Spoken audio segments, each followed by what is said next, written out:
This is the Cartier Concours De Elegance. It's a unique event and it has everything to do with beauty and style, much like these timeless and elegant models right behind me. They're all priceless, they all belong to various owners here in India itself. Quite like this Delahaye 1939 Roadster.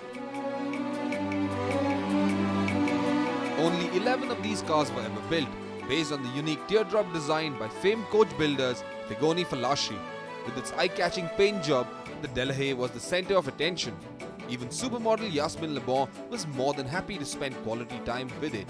The painstakingly restored beauty owned by Maharaja Dalip Singh Ji of Jodhpur was just one of the many jewels in a 64-car collection brought together by India's foremost expert on vintage and classic cars, Rana Manvinder Singh of Barwani.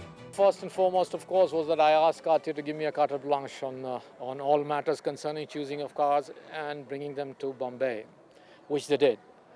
And that's what really gave me enough power and enthusiasm to go ahead and pick and choose every car and convince the owners, which was the most difficult task, to bring them here and show it to the world. Pre-war and post-war classics, exotic cars, roadsters. Everywhere I turned, there was a beautiful car posing restfully, polished metalwork reflecting sunlight blissfully. Then, amidst all the luxury, I spotted a car that had all the trappings of a Grand Prix racer of yesteryears. Like most of the other cars here, this, the 1936 Lagonda M45R, also has a very rich history associated with it. Some years ago, the Maharaja of Bhavnagar saw this car racing at Le Mans. He in fact saw it win at Le Mans and he was so enamored by it, he wanted one for himself.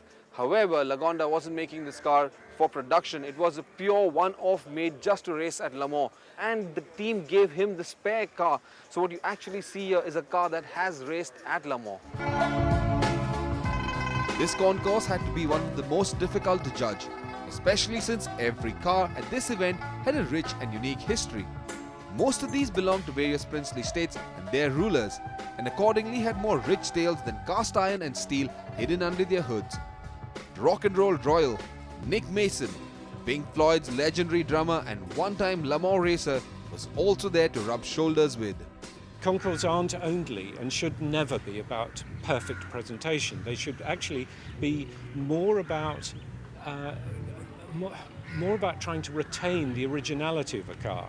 And in fact, from that point of view, a lot of these cars are rather better than some of the other international shows. While it was the Delahaye that won the event, there can't be any losers at a concourse like this. Every car here has its unique personality, beauty and history. And as I left the event, I was hoping that this was just the beginning, that this event could be just the spur the vintage car movement in India requires.